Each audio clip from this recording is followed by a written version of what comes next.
Today is Pro-Life Sunday, and I have to admit to you that it is very difficult to preach on pro-life issues. And you might think that that's an odd thing coming from a priest, but I have a difficult time with it simply because I know how emotionally charged this issue can be. A few years ago, I had an experience. I was in seminary, maybe my second or third year. I was at a coffee shop. I'm not entirely sure how I struck up a conversation with this woman.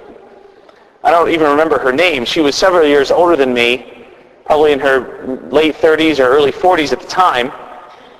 And she started talking to me. I don't even think she knew I was a seminarian. But I guess she just had to have somebody to talk to. And she told me that 16 years previous to that day, she had ended a pregnancy. And she proceeded to tell me how every single day she thought about it, and every single day she remembered her little son or daughter who she never got to know, and how it was with her whole life, and she just couldn't bring herself to forgive herself. And I think about that woman frequently. I think about her every time I hear a confession like that.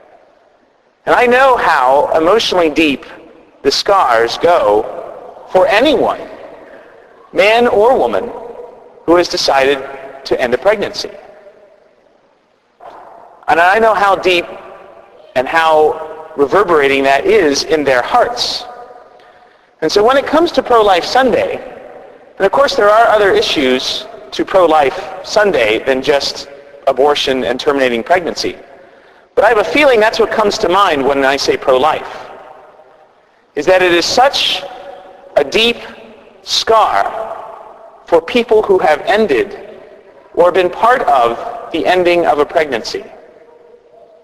It is something that is with them their entire lives. And so I approach Pro-Life Sunday, as many of us should, with a sense of compassion for those who have made that decision, for a sense of love and forgiveness, because it is a decision that they can never take back. It is a decision that they can never change. And unfortunately, it is a decision where few find peace or forgiveness. And I want to say this today, that there is peace and forgiveness.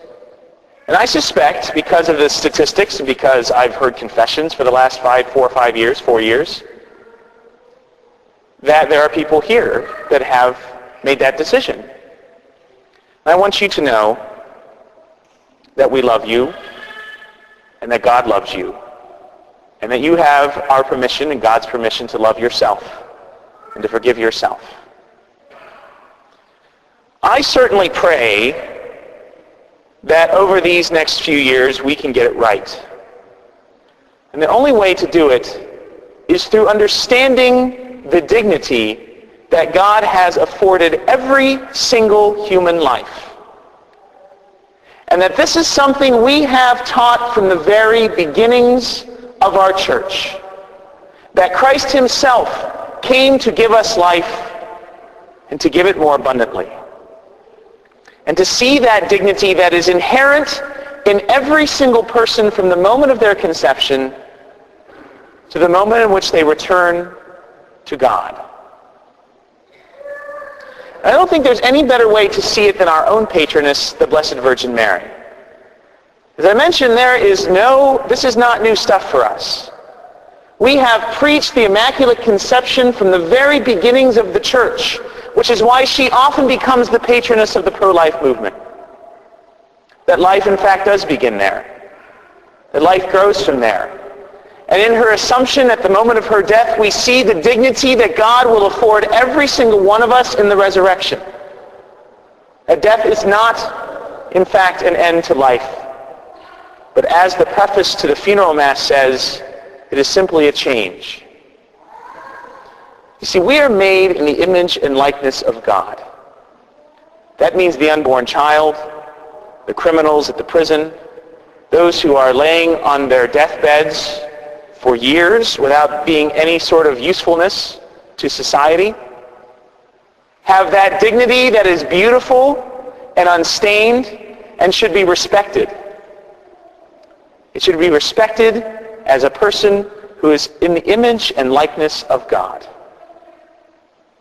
That means we have the right and the obligation to respect ourselves as well, to love ourselves despite our sinfulness, to love ourselves no matter what we have done.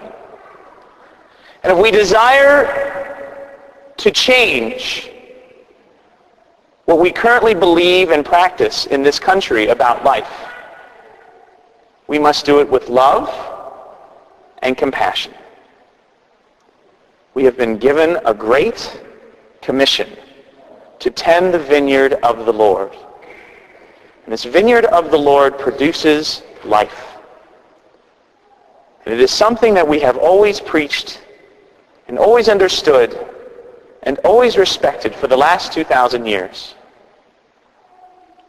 And so I pray today that this afternoon, as this Marian community, not just us, get together for the life chain, that we may pray for the compassionate understanding of the dignity of human life in all of its forms, and that people may find love and forgiveness, because it is by the power of God's love that things will change, not by any sort of force.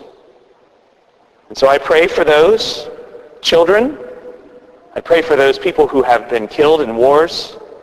I pray for those inmates and convicts who have died on death row, those people who seem unuseful and unproductive in society, who have been euthanized or let die in an inhumane way.